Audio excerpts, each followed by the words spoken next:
Dernier dimanche de l'année, n'est-ce pas? N'est-ce pas? Oui. Et ce dimanche, nous aussi clore toutes les activités que nous avons eues au cours de cette année. L'activité spirituelle, nous avons eu beaucoup de bons messages. Et le message de ce matin est clore 2021. Et le 31, nous allons présenter la pensée de 2022. En 2021, Dieu nous a parlé, nous a garanti de nous libérer de tout châtiment dans le but que nous puissions le servir. Alléluia. Et je sais que beaucoup de personnes ont été libérées. Je sais, du moins ceux qui ont suivi la mouvance ont été libérés. Alléluia. Et ceux qui ont aussi suivi cette mouvance avec obéissance vont se retrouver en 2022 en train de servir Dieu. Amen. Parce que le contraire était je te libère et toi tu me sers. Amen. C'est ça le contraire. C'est vrai que je te libère, tu es content et tu parles. Non. Je te libère pour que tu me serves. Donc je vous guette pour tout cela.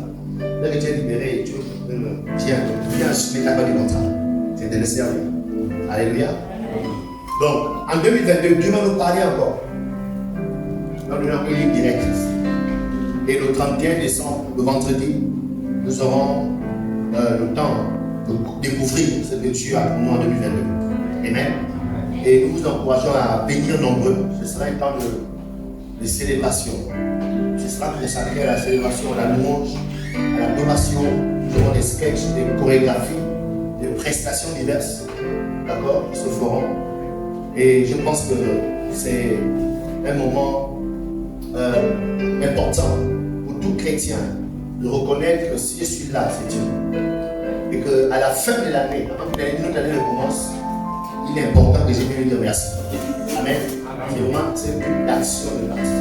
Quand on parle d'action de grâce, on parle de dire merci, de remerciement. En anglais, on dit thanksgiving. D'accord? Donc, donner un merci.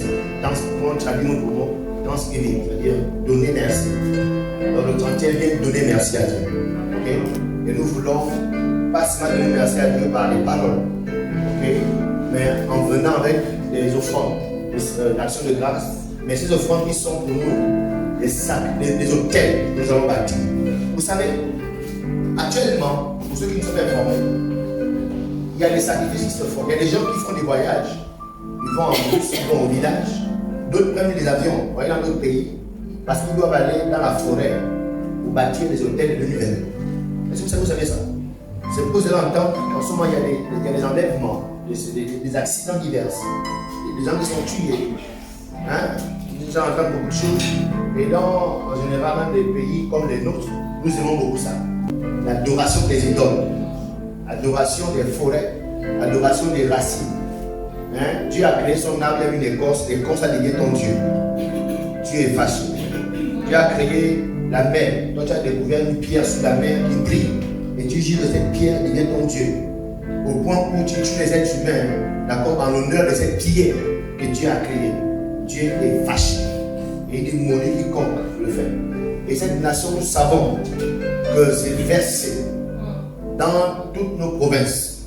Nous adorons des racines, nous adorons des écorces, nous adorons des plantes. Tout à l'heure, il disait que ce n'est pas une mauvaise chose de prendre de lait et de faire le lavement. Ce n'est pas une mauvaise chose. Maintenant, prendre d'une dolène, fais maintenant d'une dolène le Dieu de ta famille. Mais c'était tout simplement des abominations qui, pendant des décennies, vous savez, ça veut dire que Dieu est lent à la colère, riche en bonté. Ça veut dire que la colère de Dieu prend du temps avant de se manifester. Donc Dieu nous laisse au temps de nous repentir.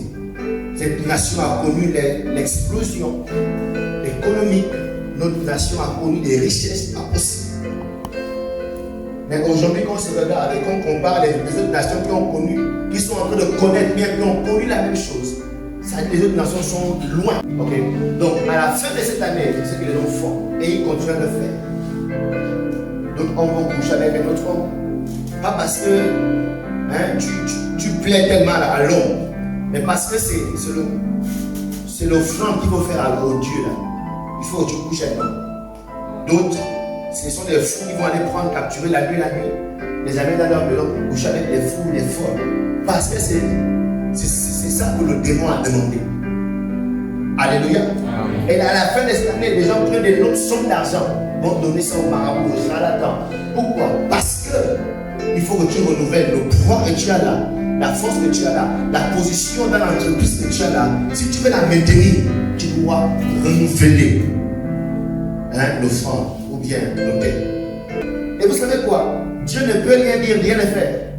Dieu va regarder. Dieu est un Dieu de principe. Donc les gens qui le font, la vérité c'est que ça marche.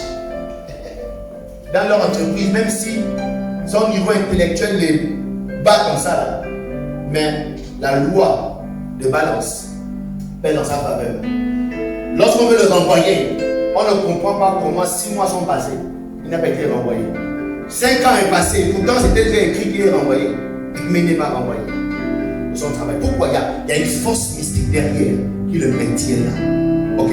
Donc en tant que chrétien, oui, nous avons le Saint-Esprit. Ok?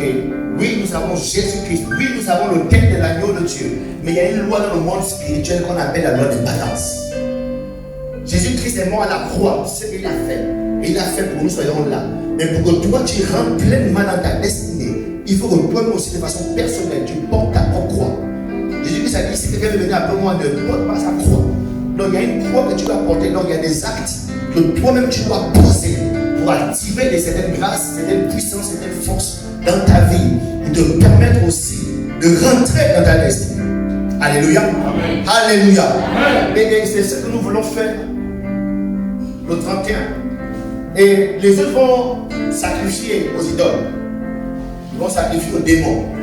Mais nous sacrifions pour la maison de Dieu. Amen. C'est-à-dire l'argent que tu amènes, c'est pour que la maison de Dieu soit bâtie, afin qu'au travers de ton argent, que ce qui se passe sur la terre se passe encore et encore.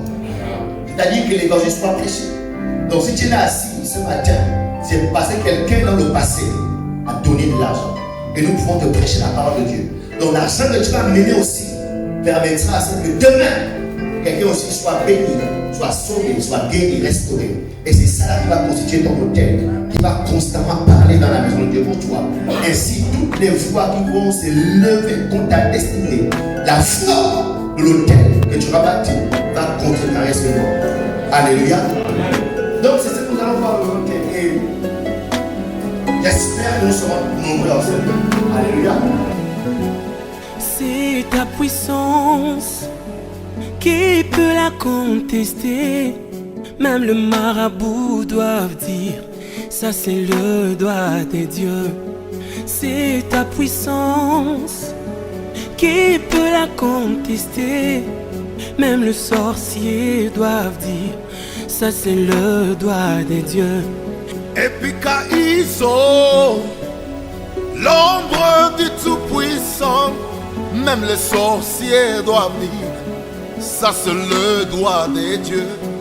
Epikaizo, l'ombre du Tout-Puissant, même les marabouts doivent dire, ça c'est le doigt des dieux. Ça c'est le doigt des dieux.